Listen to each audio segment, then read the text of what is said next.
Salut, j'espère que vous vous portez bien. On se retrouve pour une vidéo routine teint make-up. Alors j'ai beaucoup de produits BK et Urban Decay et d'autres marques que je vais vous présenter dans cette vidéo, d'autres que vous connaissez déjà et d'autres que je vous ai pas encore présenté. Donc il y a 3 produits qui m'ont été envoyés par Octoly, donc c'est les 3 highlighters de chez BK. Et les autres produits de chez BK, je les ai achetés ou je les ai eu dans des events, etc. Donc voilà, j'espère que cette vidéo vous plaira, donc on y va dessus. Ah oui, dernière chose, n'hésitez pas à vous abonner si ce n'est pas encore le cas en cochant le bouton rouge s'abonner et activer les notifications avec la petite cloche si ce n'est pas encore fait pour pouvoir être au courant de mes prochaines vidéos. Et voilà, et un petit pouce en l'air, ça fait toujours plaisir si vous avez aimé cette vidéo, et j'y vais. Ça y est. Je commence par appliquer ma crème hydramatifiante de chez Caretic, parfaite comme base de maquillage en cette saison. Si vous me voyez regarder en bas là, c'est que je suis en train de me regarder dans le retour écran pour voir ce que je fais. Donc comme je vous ai dit, je suis revenue à mon ancien amour, le fond de teint de chez Urban Decay, le Naked. Tout simplement par souci de praticité, parce que clairement c'est assez chiant de commander à chaque fois son fond de teint sur internet. J'adore le 100% pur, mais c'est vrai que ça m'enquiquine un peu. Je suis pas la nana qui a envie d'avoir 36 000 backup pour être sûr d'avoir son fond de teint. Clairement, je passe à Sephora et j'ai mon fond de teint et je suis tranquille. Ou même si ma teinte est souvent en rupture, j'ai envie de vous dire. Et ça, c'est assez chiant. Mais bon, en tout cas, j'adore ce fond de teint et j'adore encore plus l'effet que l'illuminateur opale liquide de chez BK apporte. Je trouve que c'est présent sans trop être présent. L'explication de ouf. J'espère que vous m'avez suivi là. Là, ça donne un côté shining à la peau, mais sans trop genre t'as sué et ton fond de teint il tient pas le coup. Non, non. Ça se voit que c'est travaillé et du coup j'adore l'effet.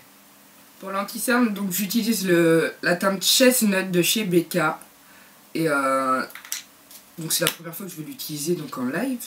J'espère qu'il est pas trop foncé parce que je trouve qu'il est un peu foncé par rapport à ma teinte. Mais on va bien voir.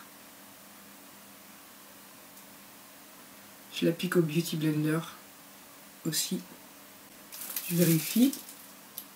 Bon, je trouve que la teinte elle est super cool. Ça se marie bien avec mon fond de teint et tout. Mais c'est le moment où je fais des têtes incredibles. Mais en même temps, c'est un peu compliqué là. Je les sens toujours un peu plus. Voilà. Et je le fonds bien avec mon fond de teint pour pas avoir de démarcation. Et franchement, je sens que je vais beaucoup aimer ce concealer. Parce que là, il marque pas les ridules. Je vais voir une fois que je vais poudrer l'anti-cerne. Parce que je le poudre tout le temps. Bon, certaines disent qu'il ne faut pas le poudrer. D'autres oui, mais moi je le poudre. Dans tous les cas, je le poudre. Comme ça, je m'assure au moins, avec ma peau mixte à grasse, que ça tienne à peu près toute la journée. Je trouve que je suis un peu mollassonne là dans ce début de vidéo là. Oh, taquet. Donc la poudre Naked Skin de chez Urban Decay. Toujours la même depuis le début, je crois. Je n'ai pas changé de poudre depuis l'ouverture de ma chaîne. J'ai envie de vous dire la base. Et je vais venir pour poudrer l'anti-cerne. J'ai du mal à parler, hein. Je vais venir poudrer l'anti-cerne. Voilà. Et franchement, cette poudre-là, moi, elle m'a jamais déçu. Même quand c'est juste pour repoudrer, redonner un petit coup de mativité à la peau en cours de journée, c'est une poudre qui ne me déçoit jamais. Donc, j'ai envie de dire que je la garde. Et pour l'instant, j'ai pas trouvé d'alternative dans le bio. Mais bon, hein, ça ne serait tardé. J'ai envie de vous dire. Après, pour celles qui se posent la question, j'utilise des produits bio et j'utilise des produits non bio, mais non testés sur les animaux. Quelquefois, j'ai des marques qui sont testées sur les animaux. C'est soit des produits qu'on m'a envoyés, soit des produits que j'ai depuis très longtemps. Donc vous inquiétez pas, hein, c'est pas parce que j'ai disparu pendant quelques mois que j'ai changé mes habitudes. Je suis toujours dans le bio à la naturelle. Voilà. Je vais venir aussi en mettre un petit peu sur le menton. Ici. Je vais pas dire l'arc de Cupidon parce que là j'ai fait la moustache, j'ai envie de vous dire. Et un peu sur l'arrêt du nez, toujours. enfin les zones où j'ai tendance à le plus briller. J'utilise plus ça qu'une poudre compacte classique. Et voilà. Ensuite du coup je vais venir poudrer le reste de mon visage tout simplement. Pour poudrer le reste de mon visage, la poudre de chez Avril avec le pinceau de chez Sephora, c'est le Pro Flawless Light Powder, donc poudre synthétique numéro 50. Et je viens tout simplement poudrer mon visage. Rien de très compliqué là, j'ai envie de dire. Je préfère tapoter le côté du nez et le reste du front. Maintenant que j'ai fait la base du teint, je vais donner un peu plus d'éclat au teint et je vais passer à l'enlumineur et ensuite au contouring forcément et on terminera par le blush. Donc on continue.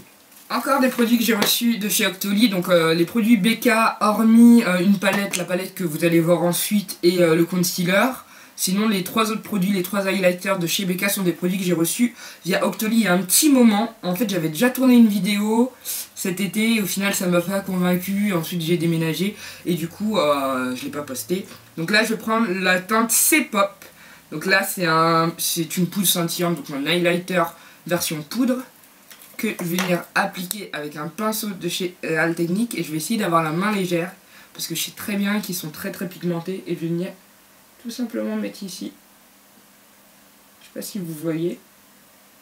J'ai pas envie d'en mettre trop pour la vidéo et d'ensuite sortir dehors et de voir que je shine like a diamond. Mais ouais, j'adore.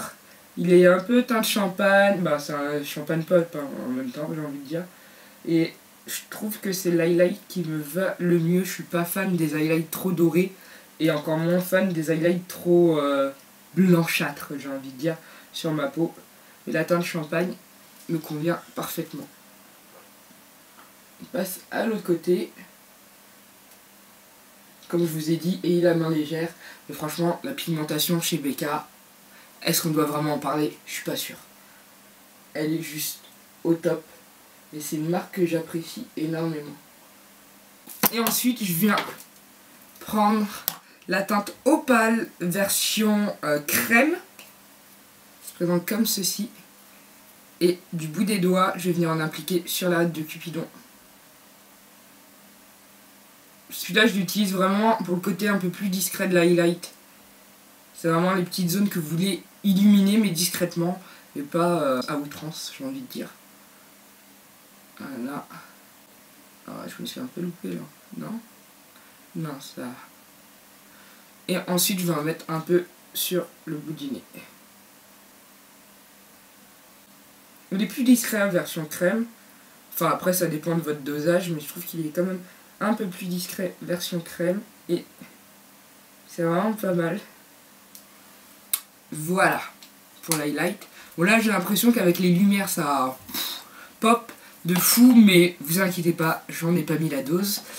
Donc voilà, et on va continuer en sculptant tout simplement mon visage. Pour sculpter mon visage, je viens prendre le bronze Goddess de chez Estée Lauder. Donc au départ, je le trouvais pas assez pigmenté, mais au final, je l'aime beaucoup. J'ai appris à travailler ce produit-ci. Et moi, je l'utilise pour faire mon contouring, même si c'est un bronzer, oui. Mais je trouve que la teinte me convient bien. Donc toujours mon pinceau de chez Etam. C'est un pinceau à teint, hein, mais pas du tout pour le contouring. Mais moi, j'aime bien. Et j'ai en appliquer ici. Je trouve qu'il diffuse bien. Pas trop en mettre la dose hein, parce que je me connais moi. Je trouve que c'est suffisant hein, pour un contouring hein, pour tous les jours. Je suis pas obligé de mettre le paquet non plus. Il est présent mais discret. Et en plus il fait pas une teinte orangée sur ma peau donc c'est parfait. Voilà et ensuite je vais venir ici, comme d'hab, un petit peu au niveau du menton,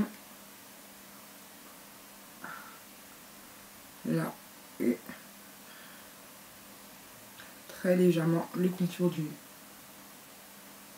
Voilà, nice. Et maintenant on va passer au blush et ensuite je finirai par les sourcils. Donc je vais prendre un blush de la palette en collaboration BK avec Jaclyn Hill. Je prends un pinceau de chez Real Technique et je pense que je vais prendre la teinte qui s'appelle Allemande. Je trouve assez pas mal et assez nude. Après, je vous avouerai que c'est un test en live. Donc je vais y aller progressivement. Ouais, j'aime bien, c'est une couleur qui reste assez nude. Fille qui sait pas comment vous le montrer en fait. Un petit peu sur le menton et sur le bas du nez. Et voilà. J'espère que cette vidéo vous aura plu. En tout cas, n'hésitez pas à partager avec moi en commentaire si vous avez déjà utilisé ces produits, vos avis, vos petits conseils d'utilisation, etc. Je suis ouverte à toute proposition. Non, enfin, pas toute proposition, on est d'accord. Hein. Je parle du make-up, etc. On parle pas dans les trucs ambigus. Bref, en tout cas, toujours, je réponds à vos commentaires tant que ça reste cordial, aimable et tout ça, et que c'est une notion de partage entre nous. Voilà, je vous fais d'énormes bisous, je vous dis à très bientôt. Ciao.